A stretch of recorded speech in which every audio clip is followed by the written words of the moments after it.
Dolly, and I'm back with another begoth unboxing. Recently got this girl not that long ago, and so I figured why not unbox her on here and just talk with you guys. I'm certain that you guys like the begoth videos the most, so I enjoy doing them though because I love the brand, and I'm super excited for the Kickstarter. I think we're at like 91% as of this moment. So let's just get it to 100%. Let's try to get, this thing completed, because if we don't, we won't be able to get the dolls. So let's just try to get this thing completed. Even if you have, pledged, maybe add more to your pledge. The more the merrier, the better it'll be. So yeah, I'm super excited.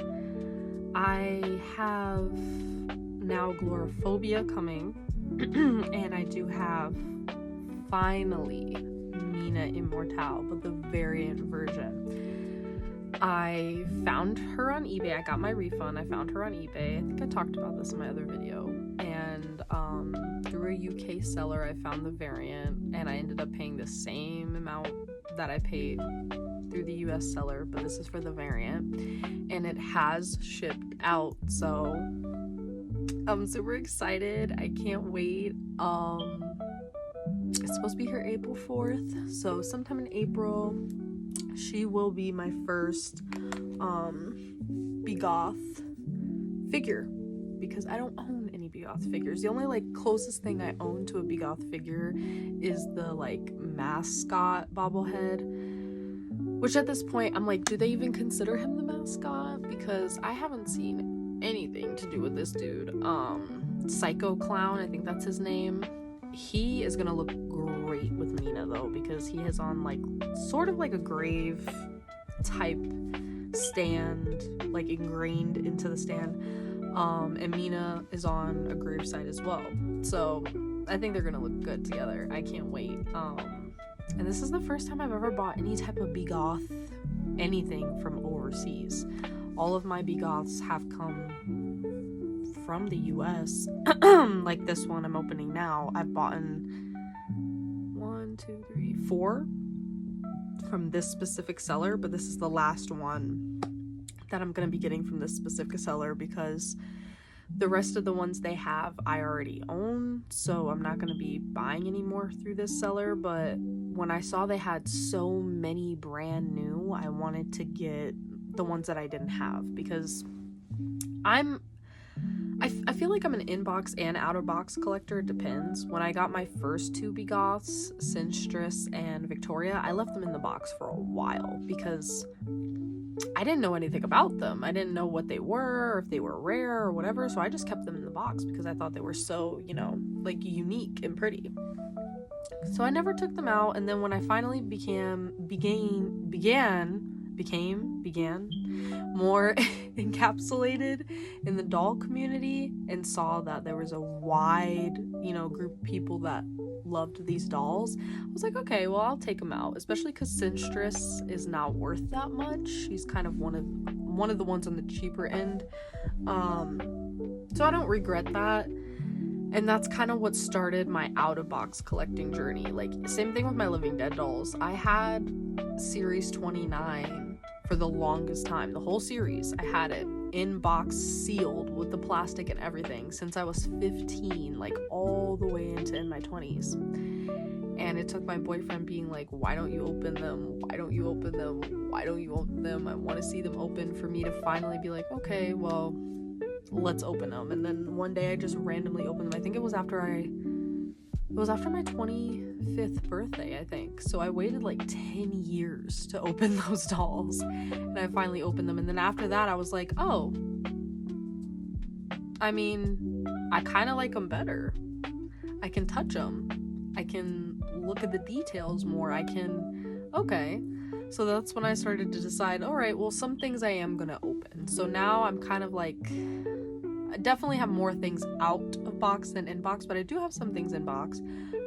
It just depends, really. But a lot more things are out of box now because I want to enjoy them and touch them and look at them. And just really like experience the item. Not that you can't when it's in box, but it's just different when it's out of box and you can like bond with it, if that makes sense, because I take my dolls out and I like to touch them. Like, I'll take them into rooms with me, which this sounds weird, but like when I'm cooking dinner, or like I'm just chilling in the living room, or I'm cleaning around the house, like I'll have just a doll just sitting there like randomly next to me, because like that's the doll that day that I chose to like have with me. It sounds really weird, I don't know if it makes sense, but like I've said before, I see my dolls as art pieces, but I also like to hold them and touch them and like make a connection with them, even though they're just a piece of plastic. But like, I don't know, I feel like I bond with my dolls. That's why I couldn't really see myself, especially at this moment in time, selling them or anything like that, because I am very like attached to them. I think like my biggest fear would be somebody breaking in my house and like stealing them or something like that. Like, that would be horrible. I've seen that happen to other collectors. Like, that's my worst nightmare. So I'm really like attached to them, and begoths is one of the lines that I'm like most entranced with. Like, at the moment, I would say Bratz and begoths and Monster High have taken my attention at this moment. But I mean, we have gotten some exciting doll news about Shadow High, that they are coming back. They're going to remake series 1, but they're going to do budget. And that's where I'm kind of like, what do you mean though? Like, is it going to be like the Rainbow High budget and they're going to be like little mini dolls and whatever? Like, what do you mean budget? So like, I have to see. I don't know. If they're still like up to my criteria, I might get them, but I don't know, because I have pretty much, I think I have the whole first series except for the boy, because I'm not really into boy dolls. So I think I have the whole first set of Shadow High, and like I'm curious to see what they're gonna redo them as. And then we're getting a collector's version of Chanel and Heather. I'm ready. And $30 each, like, that's, I noticed some people that might be, you know, kind of like, but I don't feel like that's that much, because their Playline dolls were about that price. So, I mean, for a collector, I mean, look at Monster High. We have collector dolls from them that are like $60, $90, $100 something dollars. Same thing with Bratz. Collector dolls from them can be $50, $60, $90 something dollars. They're trying to give us like a more budget friendly, like $30 collector doll, and I appreciate that. And I think that, you know, depending on what they look like, are they gonna be $30 collector dolls? Like, I want to see how the I don't know, I want to see how the creativity came into play and what they chose to do. I know a lot of people are disappointed with the Caddy Noir for the Monster High G3, because they did confirm what she's gonna look like and everything, and I'm thrilled. But when we saw the sketches of like how her outfit could have came out, I will admit I was a bit disappointed, because that fur coat, if you guys saw it, the fur coat, that would have been sickening. She's a cat. But like, maybe they thought, oh, this won't be in good taste, because there's people that are like, you know, vegan, animal friendly, and we don't want to like rub them the wrong way. So I don't know. Fur has been done in many doll lines and stuff though, so I feel like people wouldn't have freaked out, but that's the only excuse that I can see as to why like maybe people wouldn't have been thrilled about it. But I think the fur would have looked sickening, especially because of her being a cat.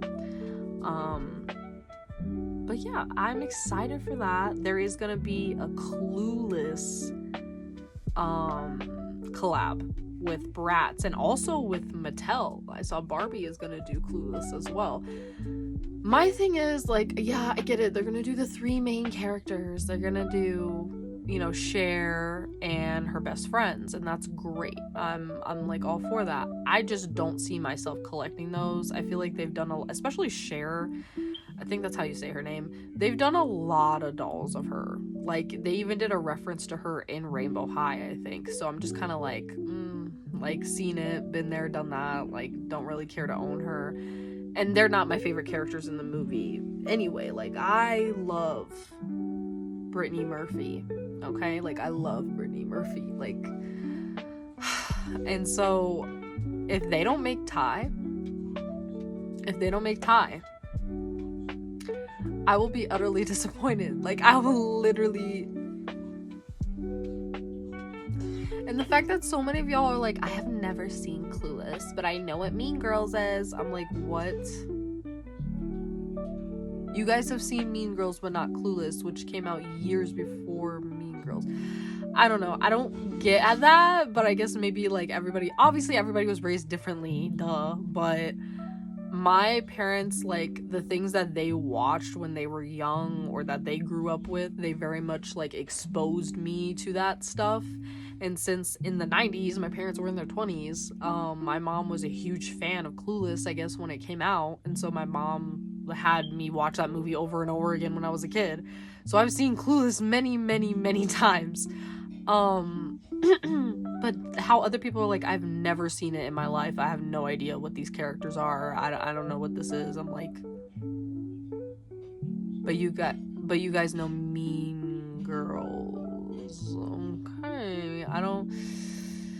Now that I've never seen, and people are like, oh my god, you've never seen Mean Girls? So it's like, if you guys are gonna react to that like that, I'm gonna react to Clueless like that, okay? Because no, I've never seen fucking Mean Girls.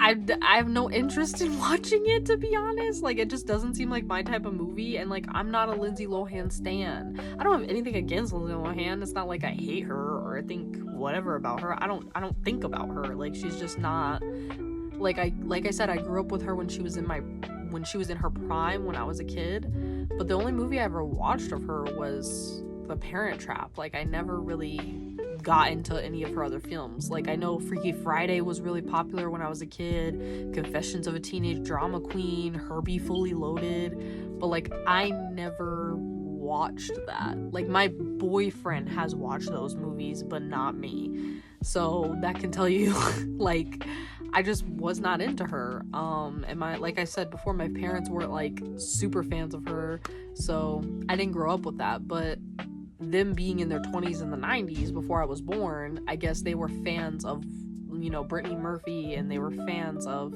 Clueless, so I did grow up watching Clueless. Not that one is better than the other. I just think, like, it's insane to me how people, like, will shame you because you don't know, like, a film or a movie, but then they don't know a film or a movie, and then you can't tell them, like, oh my god, you don't know that? And then they go, like, how do you expect me to know that? That's like 30 years old, or la la la. And it's like, well, you expect me to know some shit from the fucking 2000s. Like, even though I was raised during that time period, that doesn't mean I've seen every movie ever in existence. And I'm the type of person, like, when things are overly hyped up, maybe I'm just like that annoying, like, alt kid that doesn't want to be a part of the group. Like, I feel like I'm that kid, but anytime something's overly hyped or overly popular, it makes me not want to see it even more. Like, my boyfriend's obsessed with Naruto. He loves Naruto. Never watched an episode of it. I've never watched it. Not that, like, I don't enjoy his interests. Like, I love anime, but, like, when something's overtly hyped, I'm just like, I'm not watching that. Like, I'm not gonna watch it. I don't know. Like, with Mean Girls, it's everywhere all the time. Like, I've never seen any bits of that. Like, I've never watched the movie, but I've seen so many clips of it online, on Facebook, on Instagram, and it just doesn't look like it was made for me. Like, other people love it, other people vibe with it, that's great, but, like, it was not made for me. But my point was, like, people freaked out over that collab. So I'm assuming the Clueless one is gonna be just as detrimental. And the fact that Bratz is like, this is gonna be a wider release than Mean Girls, I think they're doing that because they know the Clueless ones aren't gonna have as many fans as the Mean Girls, and they're being jerks. Like, I feel like they're literally like, oh, we know the Mean Girls ones are gonna sell out like that, whereas the Clueless ones, we don't know for sure, because Clueless is an older franchise. Like I said, a lot of you guys have never even seen that movie, don't even know what that is, so you're not gonna want to buy the dolls, right? You guys are not gonna care, which, why should you?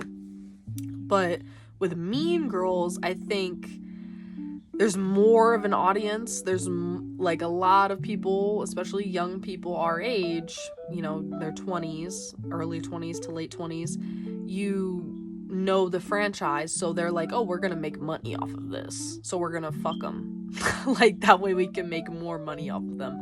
Whereas with, like, the Clueless, they don't know if they're gonna make that money, so they're gonna make it wider. I don't know if that makes sense. I don't know if what I'm saying makes sense, but like, I just feel like it's a very strategic thing, and I think it's because they know that this line might not be as successful as the Mean Girls. Because even though a lot of you guys weren't able to get those dolls, some people did, and a lot of scalpers don't like that word, but resellers, I should say, like I said. But that's what frustrates me about that word, is like, when I say reseller, people are like, but resellers are not that bad. And I'm not talking about like regular resellers. I'm talking about the resellers that up the price, and then the people will be like, oh, so you mean scalpers? It's like, I can't say reseller without saying that word, and that irritates me, because I just feel like that word is like rooted in racism.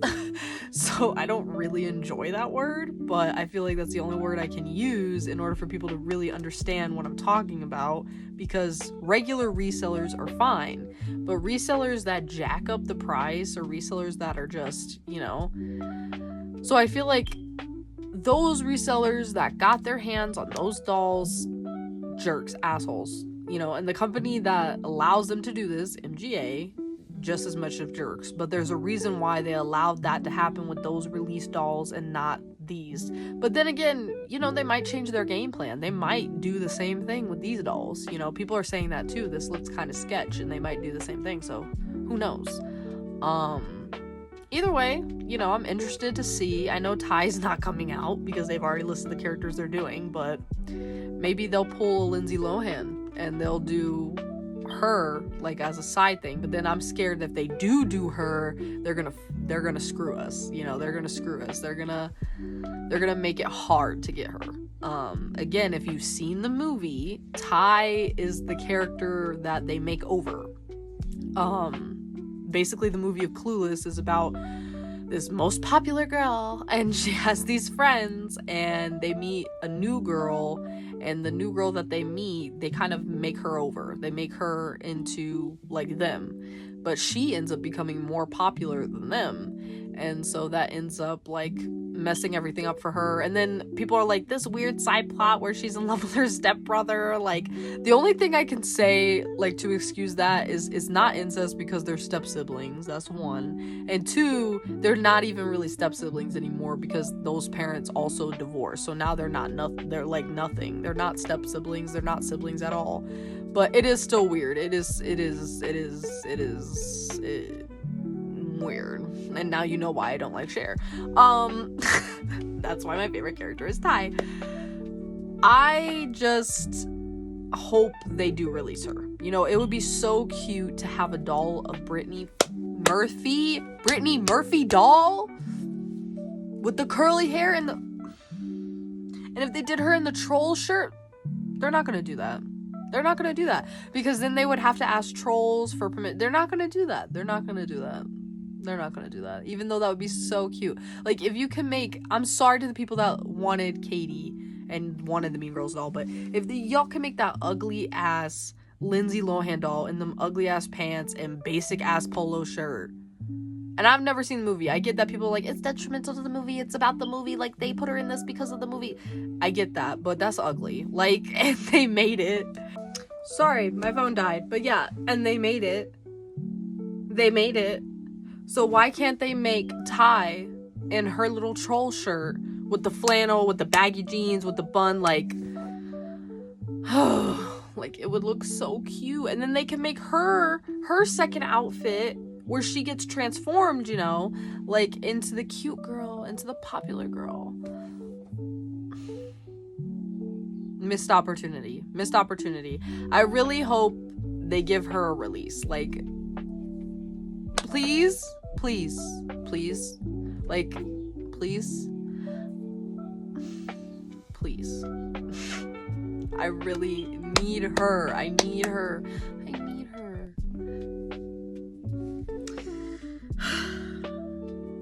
So I'm excited. I'm excited but disappointed at the same time. Like, I'm disappointed the fact that they're coming out with Clueless, but they're not doing Ty. And I'm excited that they're coming out with Shadow High. I'm excited. I'm nervous, but excited. I'm hoping the collector dolls will be worth the money. And then they're coming out also with a new Bratz playline, Play Sports, which a lot of people are not sure if they're repros or, you know, new versions of these lines. I don't know, because they have come out with same dolls. Like, they're using the same sports as they did, you know, back in the day when they made the original first wave of the sports dolls. So people are thinking, oh, maybe they could just be reproductions. They could be.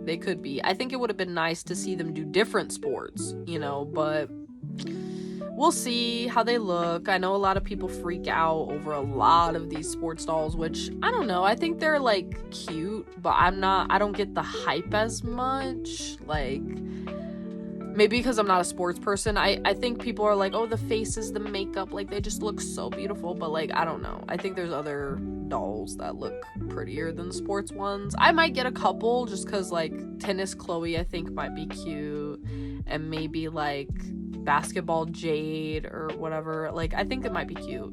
So I think we'll see how they look when they come out, and then we can make that decision based on, you know, like, prototype pictures and stuff like that. But I'm excited. Lots of doll news today. Lots of doll news, lots of opinions. So yeah, we can get into opening this doll now that I've blabbered for about, like, over 20 minutes. So again, these all come from the same seller, and the seller is located in LA.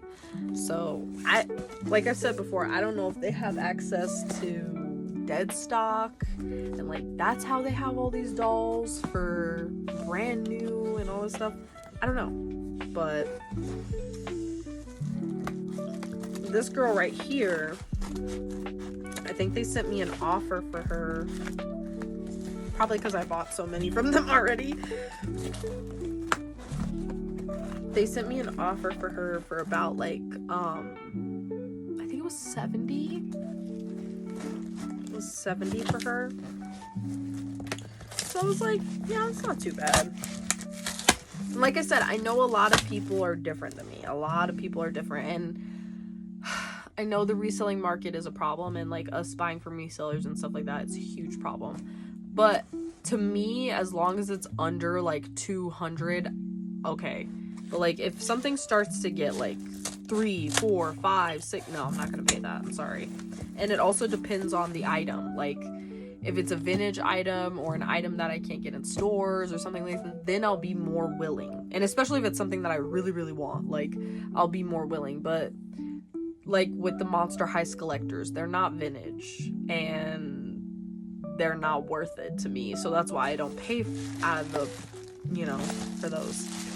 But with these, it's more worth it. So, you know, to each its own. It depends, you know, what you're willing to pay.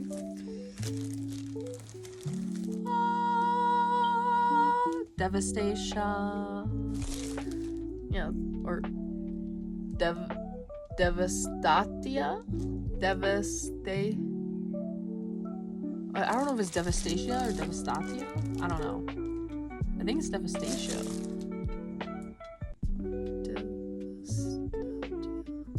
I think it's devastatia? Devastatia? I don't know. My pronunciation is all messed up, guys. I'm not good at pronouncing things. You'll learn this. You know, English was not technically supposed to be my people's first language, so don't butcher me, guys. Just kidding. But not. You know, natives were not supposed to speak English. And technically my family is bilingual. They speak Cajun French and English, even though I cannot speak Cajun French. Like, I'm gonna be real with y'all right now. I can say certain phrases, but I can't speak it. My family, like, felt like, oh, it's not important, you know, French is not a national language in the US, like, unless you live in Louisiana or unless you live in, like, Canada, you're not gonna use this language. So basically it stopped with my dad. Like, my dad can speak it, write it, read it, all that, but not me. Like, he did not teach us. So I guess that kind of sucks, especially because Creole and Cajun French is a dying language. So that's nice. I hope one day they put it on like Rosetta Stone or like Duolingo or stuff like that, so I can learn and more people can learn, because it is like a unique language.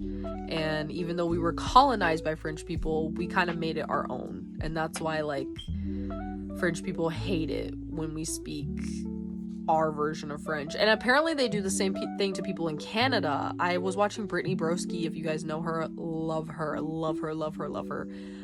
She was talking about her friend who's Canadian, and they live in Quebec, and they speak their own version of French. And when they went to France, they were trying to speak to the people in France in French, and the people in France literally would speak to them back in English, because they refused to interact with them in French because they thought their French was like dirty and like improper sounding or whatever. So yeah, it's true. That's basically what happened when the French people colonized us in Louisiana. We made French our own by mixing indigenous, African, because you know the slaves were also forced to speak French, the natives were forced to speak French, and because we made it our own, they didn't like that. And when my grandma was going to school, which at that point she was only allowed to go to school up to 6th grade because she was indigenous, she was not allowed to speak French in school. And mind you, her parents didn't speak English at home. Like, English was not a thing. So yeah, that's how she learned English, and that's how pretty much all my family learned English, because it was like beaten into them. So yeah, I only speak English, but I'm around my boyfriend whose family speaks Spanish. He's Puerto Rican and Guatemalan, so constantly hearing Spanish. So I think I know more Spanish now than I do French, which is crazy, and it makes me so sad, because like I love Spanish and I think it's a beautiful language, and I love being able to understand my boyfriend's culture and, you know, embrace it, especially because we have a daughter and I want her to be proud of all of herself. But that's the thing, I want her to be proud of all of herself, and when you're missing parts of your culture, it's hard to be proud of yourself. Like my white family, I don't know them at all. Like, I know I'm Irish, but I've never met them, I've never talked to them. I only know my dad's side, and they're native, so that's all I've ever been able to like really grasp onto and connect to. So yeah, I mean, being multiracial, multilingual, it's for some people, like, it makes them more smarter, it makes them, you know, more open-minded, it makes them more susceptible to the world. And for other people, I feel like we lose part of ourselves, you know. If you're not raised incorporating both sides, you lose it. And I feel like, yeah, it's sad. I wish I knew both sides of myself. I wish I could say I was connected to my Irish roots as much as I'm connected to my indigenous roots, but I'm not. And I'm not even connected to my Cajun Creole roots, you know, like I am to just speaking English. But I'm trailing off. But my point was, I can barely speak English, apparently, because I can't even pronounce this. I think it's devastatia. I think that's how you pronounce it. Maybe. She seems very like I don't know how I would say, maybe like Slavic, like Russian or Ukrainian or whatever. Like she gives me that vibe. Like, especially how they write her name and stuff. She gives me that vibe. I know she's one of people's like least favorite begoths because of her design, I guess. Even though she's like more rock, I guess she'd be more rockabilly to me. That's what she gives me the vibe of, like rockabilly style. I love her character in the comics. I do. She's very sweet. She cares about her friends. She's endearing. So I love her. I love her character, and I think it's super cool to be able to own her now. One day I would love to own the comics, but since people have gotten more into begoths, I feel like it's harder to find begoth stuff. So I haven't been able to come across the comics recently, but I have read them. If you guys follow, I think it's either the begoths page themselves on Instagram or begoths archive. check either of those, and they have like a whole story section where they just have the comics and you can read them. So I have read the comics. There's only 2, but she's my favorite character in them. I think she's very sweet, she's very kind, she's very endearing, and she cares the most out of all the friends, I feel like. So yeah, it's really cool to own her. I do think she has a pretty cool design. I like the dress. I think her hair is pretty. I love, of course, dark hair, and I like her little like teal, they're blue but more like teal streaks. And then she has like a regular eyebrow and one eyebrow that looks like a dragon's tongue coming out, which I think is kind of sick. And then she's got like the blood teardrop. That's kind of sick. I mean, let's not lie here. She's also got her little like sleeves but with the fingers coming out. Super cute. So this is from series 4, and now the only one I'm missing is Evening Storm, and she's the hardest to find, so yay. She's very hard to find. She's not even my favorite from the series, but in order to complete the series, you know, I gotta have her. Same thing with Absinthia, and I have found Absinthia's. She's the only one I'm missing from series 1, I think, or series 2. Series 2, I think. I'm not sure. You guys correct me, you know, in the comments.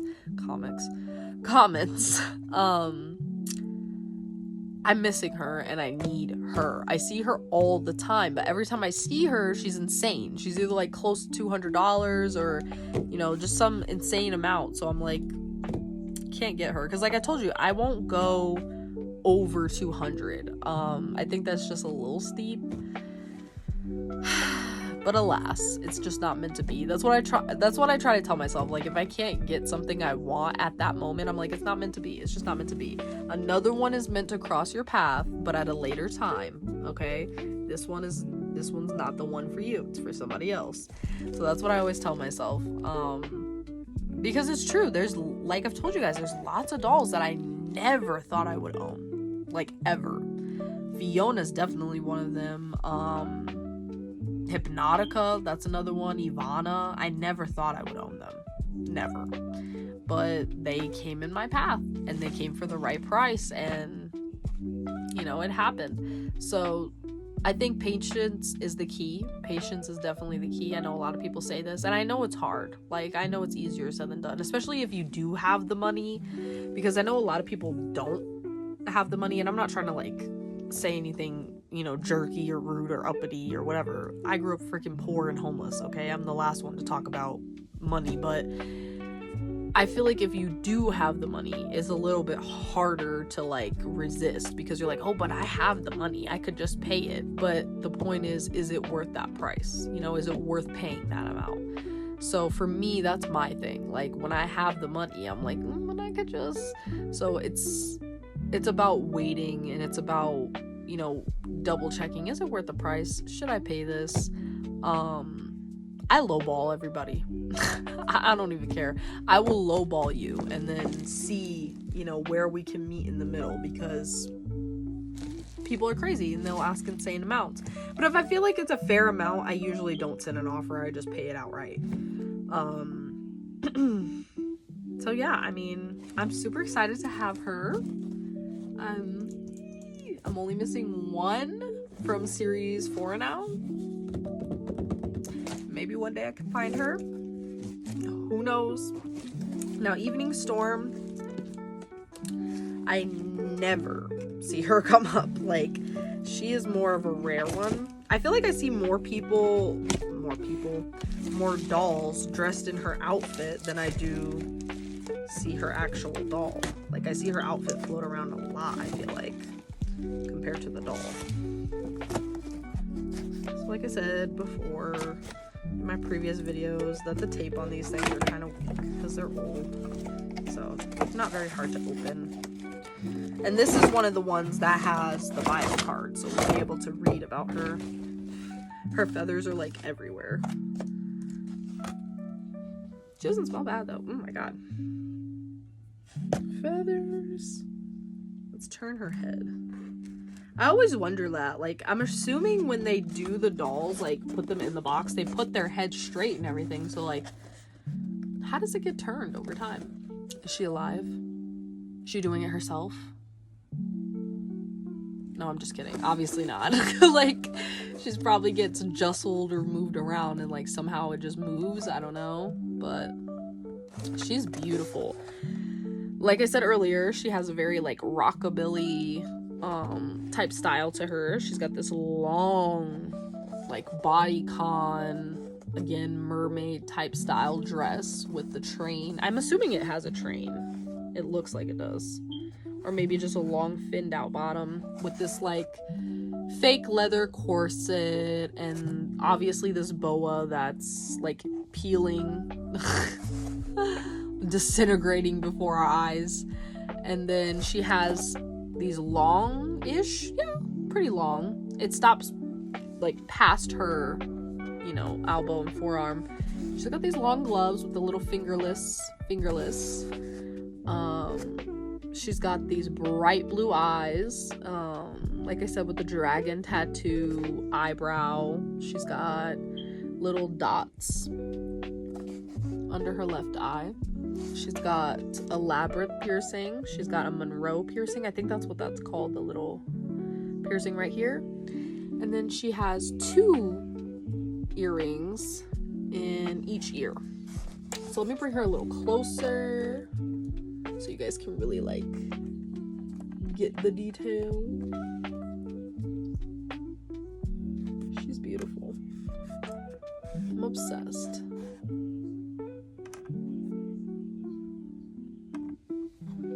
Just really want you guys to be able to see her, take her in.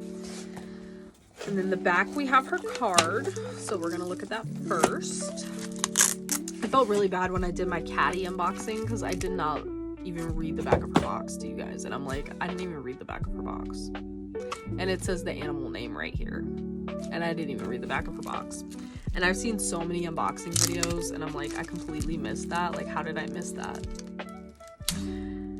But you know, I just feel like, well, they've seen like probably 20,000 people unbox this doll. Like, who cares if I missed one little thing? But I'm gonna try to get better, you guys. I'm still like trying to get in the groove of this type of thing. But here's devastatia, or devastatia.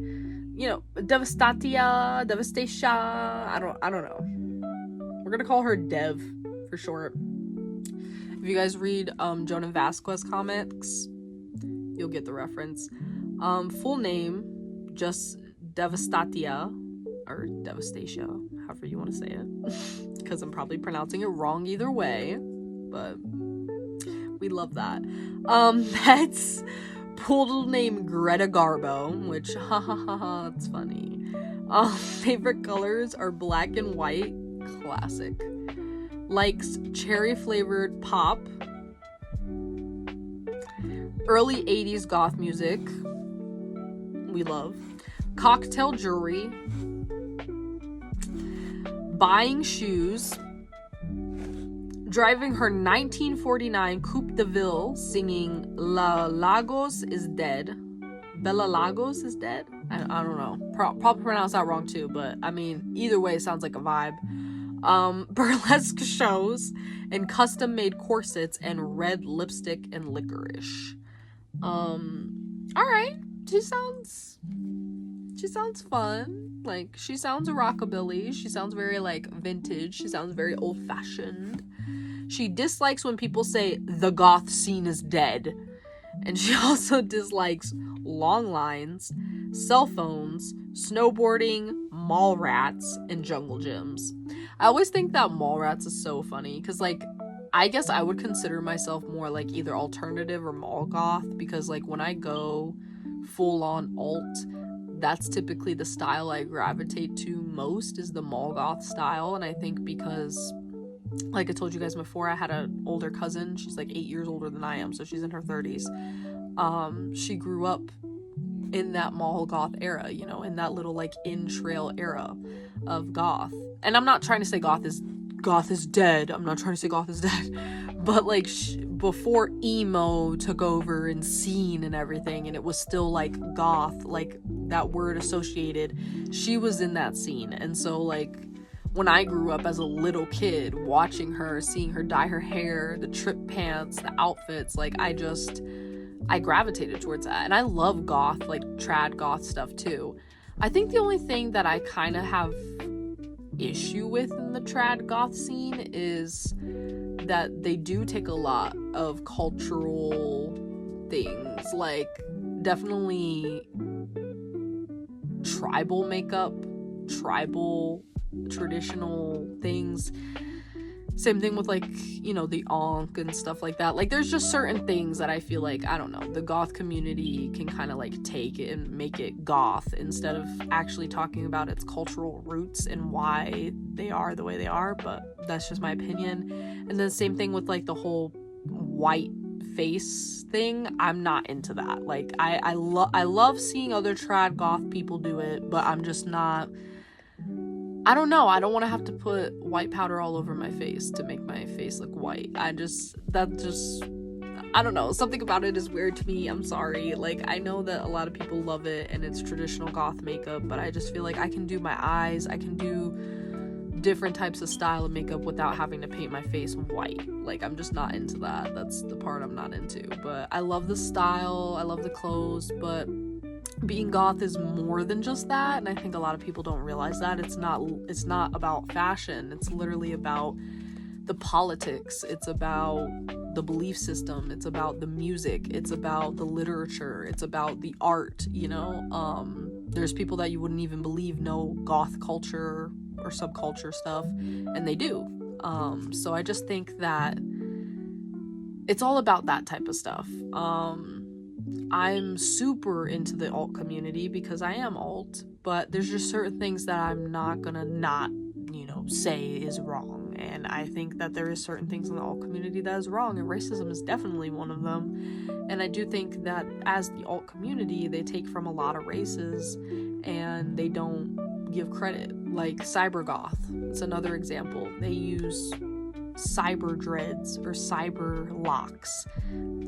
That's literally taken from African American hair though. Like, so I just feel like the fact that they don't, or I should just say, you know, black hair, because it's not just African Americans that do their hair like that, you know, Caribbean, all type of, you know, darker skinned black people do that type of hair, but it's still culturally significant.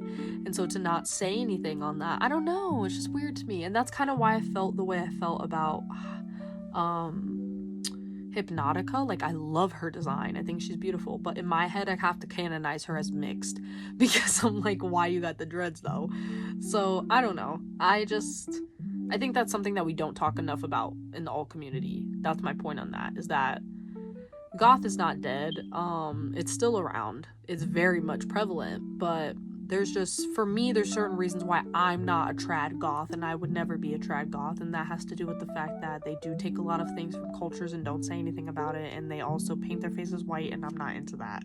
Same thing with cyber goth. I don't think I could ever label myself as that, because I'm not into the dreads and all that stuff, and I know that you don't have to look like that in order to be cyber goth, but it's very much associated with that, and I'm just not into that. I'd rather be mall goth. I'd rather be just alt, you know, because I feel like I'm an all over the place type person. Like today I'm giving earthy vibe. Like I had a whole thing on over this, but it got wet, and so style ruined. It's a long day. It's late at night right now, but I don't know. I feel like I'm very multifaceted. I have duality in the music I listen to, in the way I dress, in the things I collect. And maybe it has to do with the fact that I'm literally a pansexual, multiracial woman. So I think that I can't fit in a box. And I think that's cool. Like, you don't have to fit in a box. And as a mom, that's kind of what I want to teach my daughter, you know? But at the same time, we should know what is culturally significant and not. And we should give credit to where credit is due. So let's get this girl out. Let's give her a closer look. So I think her hairband has rotted. It's already, like, her hair is kind of loose, so I gotta fix that. That's okay. Oh my god, is her dress stuck? it's like stuck to the adhesive on the box. What the hell is that? It's like sticky now. Why was that stuck to the adhesive? That's weird. So right off the bat, her dress is thin, like it's made out of a thin material. Not like Barbie thin, like bad material, but it is noticeably thinner. It kind of feels like a slip, but I know it could be a slip, but I doubt it because the polka dots and everything, and it has the cut on the side. So I think this dress is beautifully made. I love how long it is. It's got that cut. Like I said, it's very bodycon, but like with a flared in type dress. I love that. I love the corset she has. She's got these blue tendrils. I gotta unscrew these little plastic bits on her arms. Let's take this down.